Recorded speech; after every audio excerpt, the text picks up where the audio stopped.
Louvado seja nosso Senhor Jesus Cristo. Hoje é dia 14 de julho, estamos no 15º domingo do tempo comum. O evangelho de hoje é de Mateus capítulo 6, versículos de 7 a 13. Naquele tempo Jesus chamou os 12 e começou a enviá-los 2 a 2, dando-lhes poder sobre os espíritos impuros. Recomendou-lhes que não levassem nada para o caminho, a não ser um cajado, nem pão, nem sacola, nem dinheiro na cintura. Mandou que andassem de sandálias e que não levassem 2 túnicas.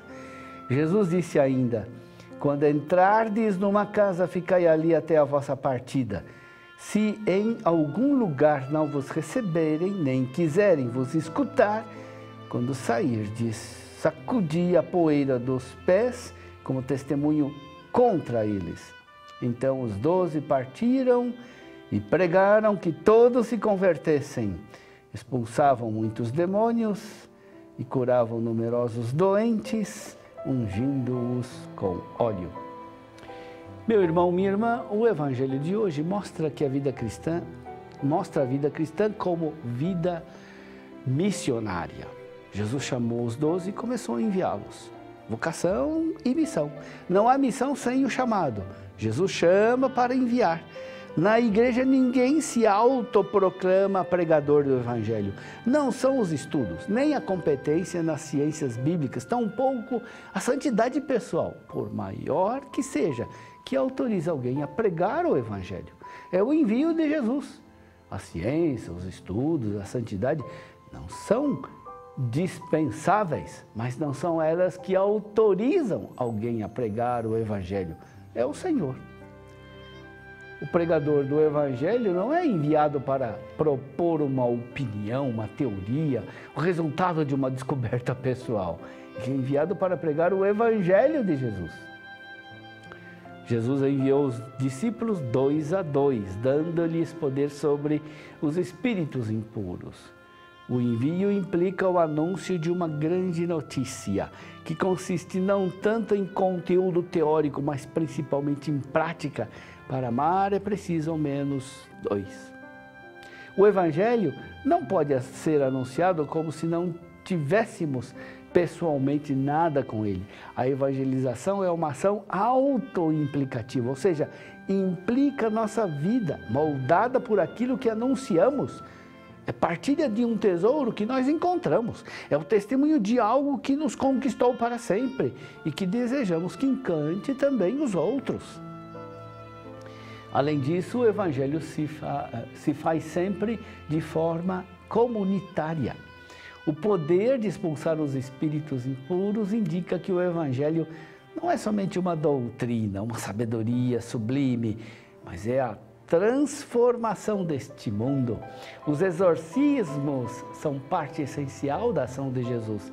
É Ele, e não nós, que vence o pecado.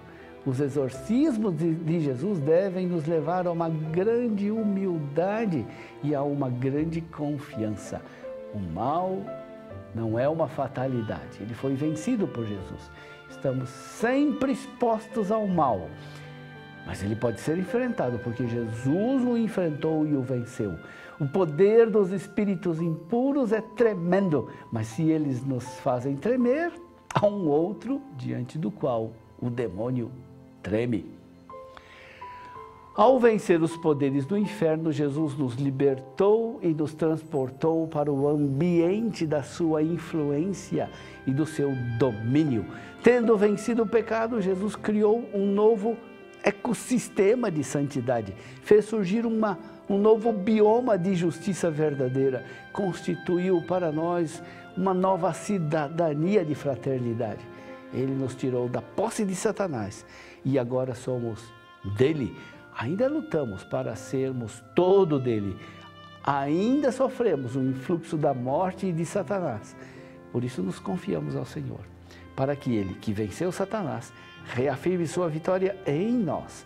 Pertencer à igreja é pertencer ao espaço vital criado por Jesus em virtude dos sacramentos e da pregação da palavra. Jesus recomendou-lhes que não levassem nada para o caminho, a não ser um cajado, nem pão, nem sacola, nem dinheiro na cintura. Mandou que andassem de sandálias e que não levassem 2 túnicas. É preciso tomar cuidado para não ter uma compreensão errada dessa ordem de Jesus. O acento não deve cair na pobreza do missionário. A pobreza não é um troféu, não é uma medalha para ser exibida aos outros. Tanto a riqueza quanto a pobreza não devem ser exibidas pela vaidade pessoal. O importante, portanto, não é a pobreza do missionário, mas a pobreza da missão. Anunciamos porque o Senhor nos enviou. Anunciamos com simplicidade, confiando que os frutos serão dados por aquele que nos enviou. O cristão não se coloca no centro das atenções. A sua alegria consiste no anúncio do Evangelho.